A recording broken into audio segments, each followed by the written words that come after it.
Jeg 56 nå, og opplever jo, og har underveis opplevd at de samme tingene som trakk meg mot musikken fortsatt gjør det.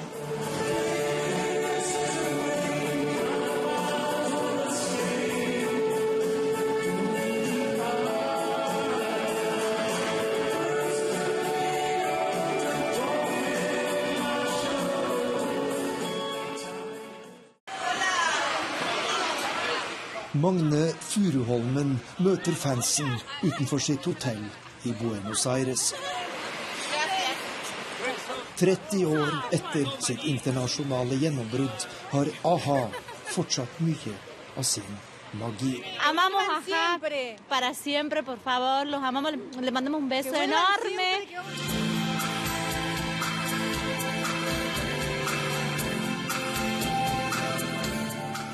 Det er tirsdag kveld i den argentinske hovedstaden.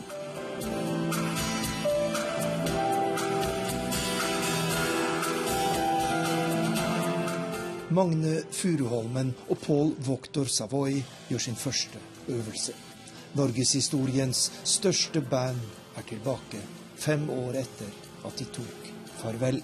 Det er vel ikke noen annen grunn til at vi kommer sammen enn at det er tydelig press både internt og eksternt på å gjøre mer. Og da ombestemte vi oss og gjør dette.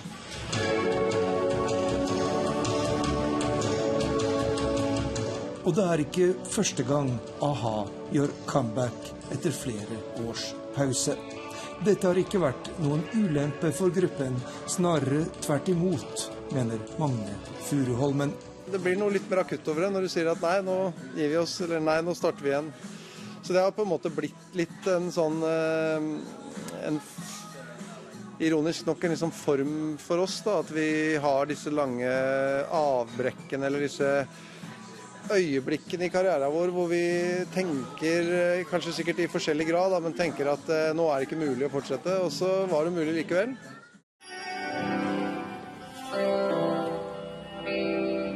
A-has manager Harald Vik har mye å holde styr på. En stab på rundt 50 mennesker må til for å avvikle en konsert, og budsjettet for gruppens verdensturné er på flere titalls millioner kroner. Jeg føler meg svært privilegert, sier manageren. A-ha er jo et overflødighetsord av talent og vilje og gjennomføringsevne som er helt fantastisk å kunne jobbe med. En kald og regnfull kveld i Buenos Aires står 2 håpefulle fans foran A-has hotell og håper å få et glimt av sine idoler. Tenía 9 años cuando los escuché por primera vez y de ahí fue algo instantáneo que sabía que siempre iba a ser fanática. Así que ahora de que hayan venido de vuelta acá es la alegría lo más grande del mundo para mí. Es algo increíble. Denne kvelden må jentene gå skuffet hjem, men de gir ikke opp.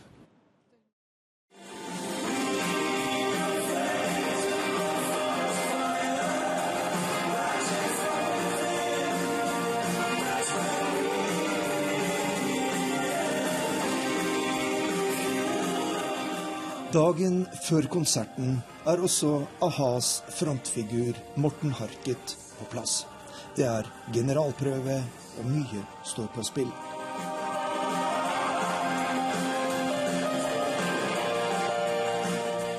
De 3 A-ha-medlemmene er hver for seg kjente navn, med egne karrierer bak seg. Ikke bare enkelt å kombinere, medgir Morten Harket. Vi er ikke sammen, det har jeg også alltid sagt, men det har vært tydelig vanskelig å formidle det. Vi er ikke sammen fordi vi er kamerater. Vi er sammen fordi vi har en teft, det er en nerve i oss som trekker oss mot noe, som fører til at vi kommer sammen. Det betyr ikke at vi ikke er kamerater, men det er ikke basert på det. En autograf fra Morten Harket er et minne for livet.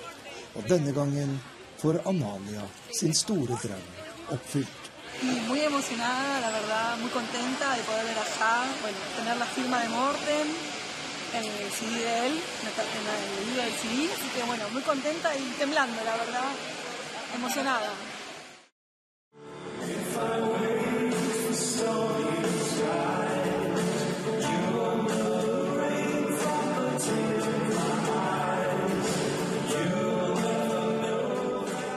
Det mye symbolikk I at a-ha gjør sitt comeback nettopp I Latin-Amerika.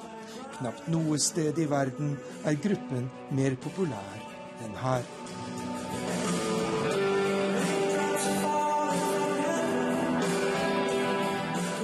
Men hva forklaringen på den norske supergruppens popularitet I land som Brasil, Chile og Argentina?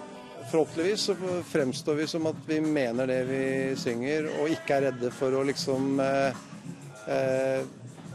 putte mye følelse I det vi gjør, og det tror jeg også kanskje en del av den søramerikanske kulturen, å leve liksom tettere på følelsesregisteret.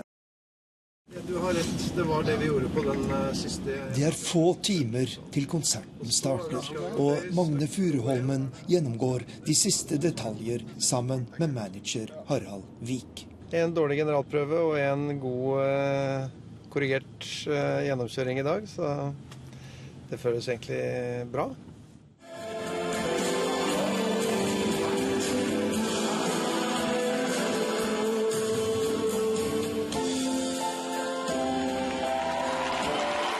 Det blir en magisk kveld I Luna Park I Buenos Aires. Dette varig kjærlighet fra tusener av fans, og a-has nye karriere kan bli langvarig. Det som styrer en eventuell fortsettelse til enhver tid nå, det vil være to ting. Det ene at vi får beholde helse som gjør det mulig.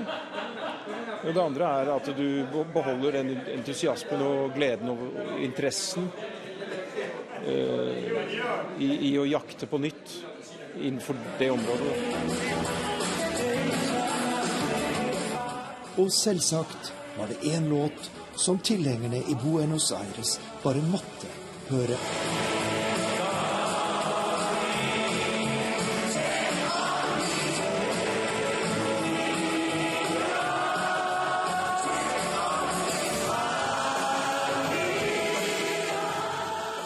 Det først og fremst en spirituell opplevelse som musikken har, da, som den gir, og som musikk Det mer enn det. Det også en kroppslig opplevelse, men og så kan du jo trekke inn det kommersielle aspektet, som drar med seg utrolig mye annet røys på veien. Der ligger belastningene, der ligger all slitasjen, men innenfor dette andre så det ingen slitasje I det hele tatt, det bare en fornyelse.